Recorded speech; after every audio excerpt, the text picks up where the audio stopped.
This is so cool.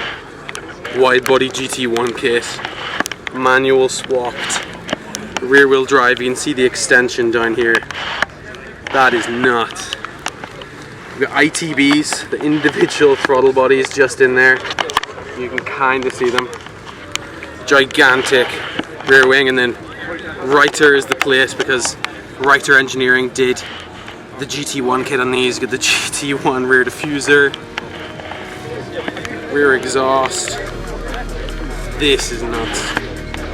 GT1 there. Much wider as well. Look at the concave on that.